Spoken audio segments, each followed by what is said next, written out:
ce qu'il faut dire, c'est que chaque pays a son propre modèle de développement, sa propre histoire, sa culture.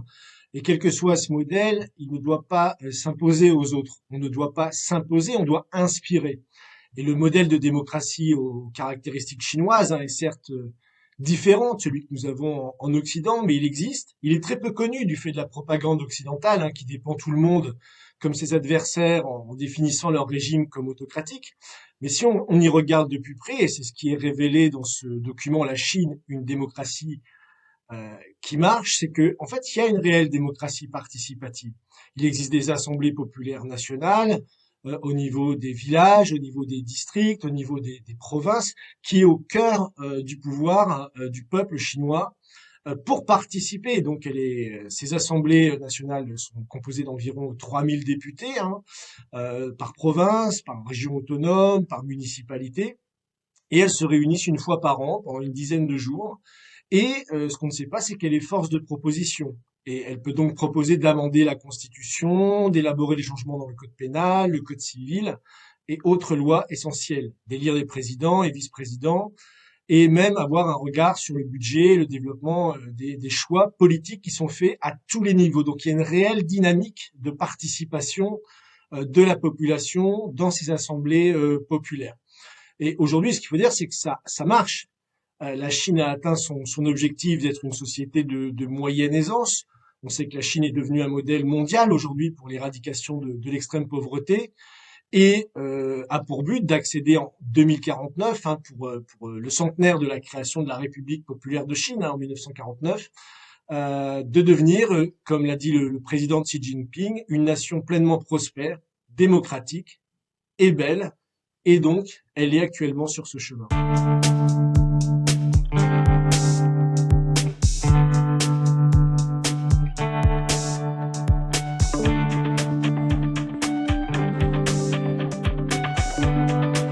Alors, comme je l'ai dit, il n'y a pas qu'un seul modèle de démocratie.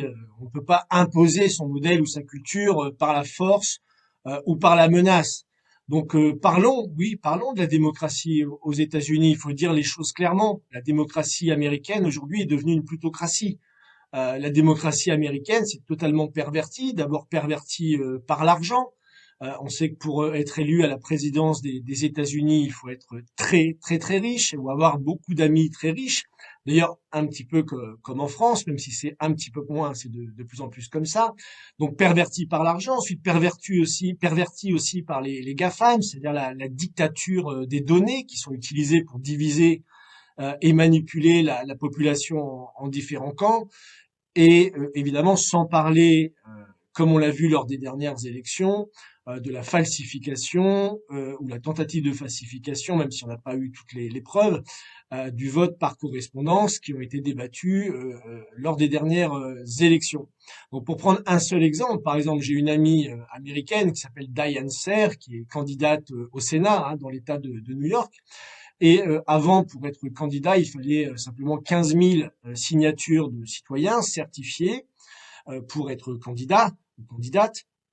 Et aujourd'hui, d'un seul coup, comme il y a beaucoup de candidats indépendants qui se lèvent aux États-Unis pour combattre cette plutocratie et qui ont de plus en plus d'écho dans la population, eh bien d'un seul coup, on change la loi et maintenant, il faut 45 000 votes certifiés, ce qui, pour des petits candidats indépendants, est évidemment pratiquement impossible ou très difficile à avoir. Donc voilà encore un exemple de falsification de la démocratie qu'on veut imposer aux autres.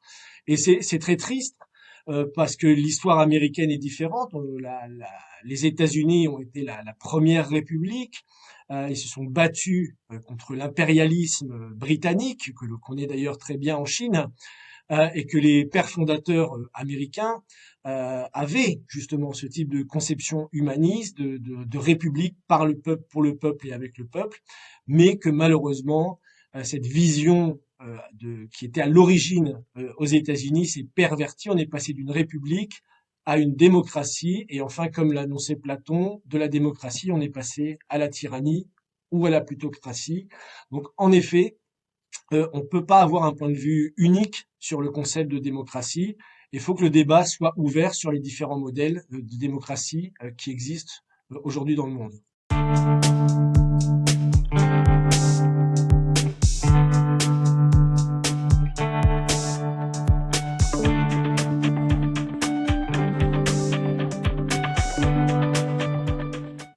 Alors pour moi, le sommet de la démocratie de Joe Biden, c'est le sommet de l'hypocrisie surtout, et surtout le sommet de la provocation. Donc c'est un sommet pour la démocratie qui veut imposer ses règles et ses lois partout. Et les choix sont d'ailleurs très surprenants. On va sélectionner les pays qu'on invite. On n'invite pas l'Iran, mais on invite l'Irak. On n'invite pas la Hongrie, mais on invite la Pologne. Tout ça organisé par l'Atlantic Council, donc ce think tank néoconservateur qui est pour une logique des blocs. Donc on rentre avec ce sommet pour la démocratie dans une logique de bloc contre bloc, de camp contre camp et de division du monde. Donc c'est un sommet qui est en effet très dangereux pour l'ordre international.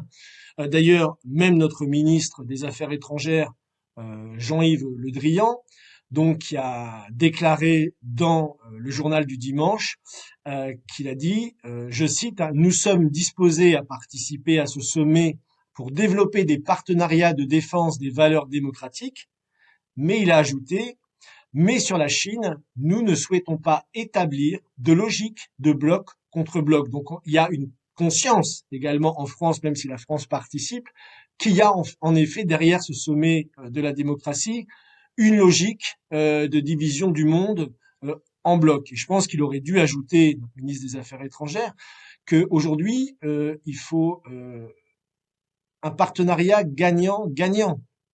Il faut un développement mutuel.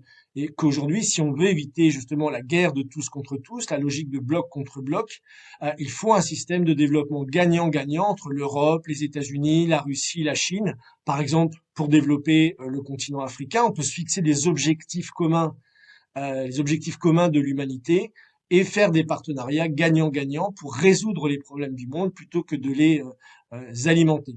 Et l'ultime provocation dans l'organisation de ce sommet pour la démocratie, l'ultime provocation du président Biden, qui est vraiment un scandale, c'est d'avoir invité 110 pays, dont Taïwan, qui n'est pas un pays. Et donc la Chine, évidemment, légitimement s'y est opposée fermement, puisque Taïwan fait partie intégrante de la Chine, hein, tout le monde le sait.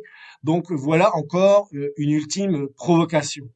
Donc, si on veut éviter une logique de confrontation hein, et de provocation qui aujourd'hui met en péril hein, explicitement l'ordre international, alors qu'aujourd'hui le monde a besoin, on a la pandémie, on a des crises humanitaires avec des famines qui se développent partout dans le monde, on a des pays qui ne sont pas encore développés industriellement, on a toute une ère de coopération mutuelle dans lesquelles les grandes puissances en particulier les BRICS, les États-Unis, l'Union européenne peuvent s'associer pour créer ce monde de développement mutuel, ce monde de la collaboration, d'un système gagnant-gagnant qui est aujourd'hui le nouveau nom de la paix mondiale.